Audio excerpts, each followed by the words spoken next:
So FaZe Banks exposes FaZe Clan. He finally breaks silence on everything that happened and its future going forward. This video starts off with this goofy ass intro.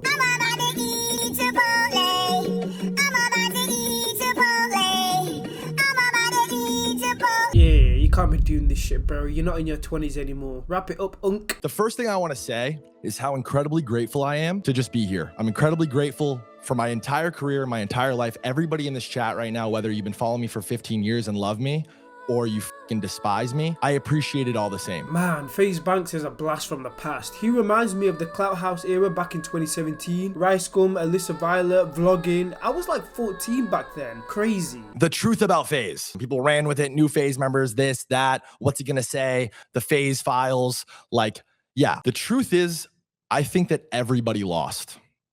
I think that I lost. I think that the boys lost. I think that FaZe, of course, lost. And I think the biggest loser in all of this is you guys. Now, let's keep it a book, bro. The only person that lost is you. You revamped FaZe with all these young creators, which is great, but you put yourself in debt in the process by paying for everything. The house, giving them sponsors and opportunities. While all the boys, Lacey, Ron, Blackboy Max, were making bank from FaZe, the company itself was bleeding money. And what do you mean we lost? Are you referring to the people who went broke from your crypto pump and dumps? What we built with FaZe over the last 2 years was incredible. It was special. It was honestly a miracle.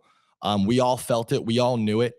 And we all had this common goal and this common point of bringing this thing back. We did it, but now it's in a fucking worse spot in a lot of ways than it's ever been. So it's like, fuck, man, like it's crazy ironic. Whoa, calm down, unk. Calm down, unk. FaZe might be over, but it's still in our hearts. I don't think any one party is better off without the other. I still to this day wish that we could have figured it out. Genuinely, I think that we were all much better off together. I think that we operated as a fucking all-star team, and it's just a shame that we couldn't get aligned. And that's honestly like where things went wrong. We just couldn't get aligned. The group FaZe worked at first because all you guys were friends at a very young age and grew together and built this tight-knit relationship. So it was perfect, similar to the Sidemen. But then later on, you decided to add anyone. None of these people even deserve to be in FaZe. Lacey got famous for glazing clicks in his chat. Jason the Ween was some cringy TikToker. And Silky, did you grab this nigga from O Block? Look, there are people that deserve to be in it, but he could have done better with the recruitments, I can't lie. I sold the boys a dream on fucking FaZe being the biggest thing ever, and we succeeded. We succeeded on the vision. Everybody's much better off because of it. But then you guys gotta understand my POV and like my partner's POV, because I sold business people on this as well. We needed to fund it. This whole thing cost millions and millions of dollars. And I told them, I have this vision, I have this plan, and it will work. Bro really told business people that these goofballs will make FaZe profit. And it did. It did. It just...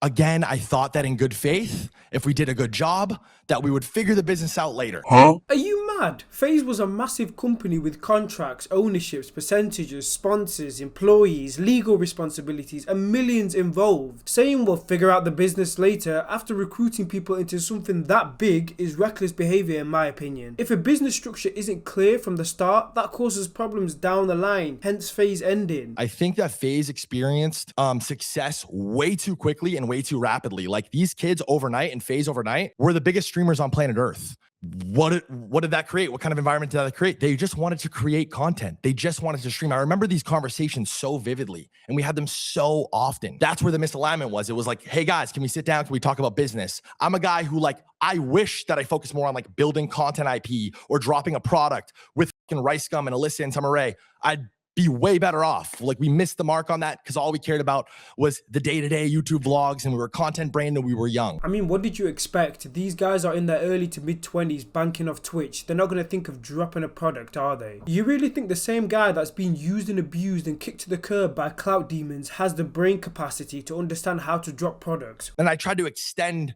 that experience to these guys and have these conversations about building business, but they're kids and they want to fucking stream. And that's not a problem. That's not an issue. That's what you guys want. That's what they want. But it's not necessarily what the company needed or what we wanted, right? So that's where shit starts to get messy. And then again, from our POV, and I'm somewhere in the middle. Like I'm happy. I consider this last era of FaZe one of the best moments in spans of my entire life. And I will always appreciate these kids, and I will always appreciate you guys for that stretch of time in that moment. It was a very important moment in my life. I promised these partners a successful business as well. So don't look at me, bro. You made that mistake, making promises you didn't know you could keep. You see on your timeline about how great FaZe is, and you see all these clips go viral, and you see these guys making a ton of money and doing very well, and that's great. But then you look at, the FaZe accounts, and they're bleeding, they're hemorrhaging, like we're dying.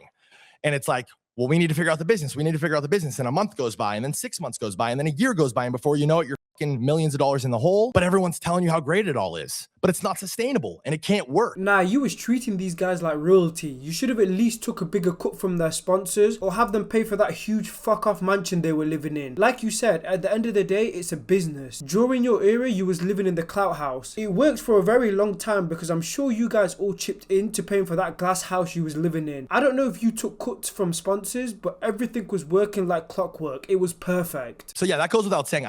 Listen, I wish these guys nothing but the best, genuinely.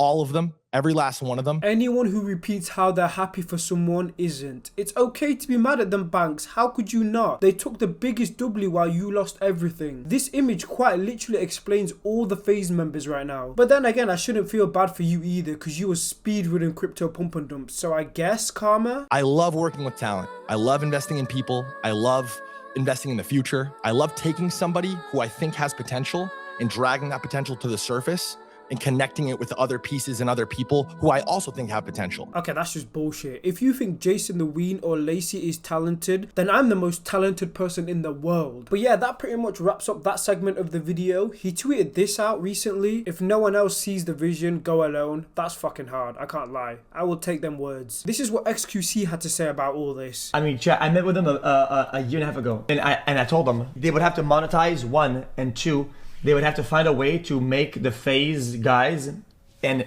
make it help FaZe. The FaZe guys help themselves with FaZe, but they didn't help FaZe. Like, the way that works is simple. If tomorrow the guys were to leave FaZe, and I swear I said, tomorrow everybody were to leave FaZe, right? Is FaZe bigger because of the guys and what they did? It's absolutely not. Like, FaZe didn't really grow or go anywhere from them doing all shit on FaZe. It didn't bring the brand anywhere. Pretty much what I said. They were the ones making money from the FaZe brand, but FaZe itself wasn't going anywhere. But anyway, that's the end of the video. What do you guys think of this drama? Let me know in the comment section down below. If you enjoyed the video, be sure to like, subscribe, and I'll catch you guys in the next one. Peace out.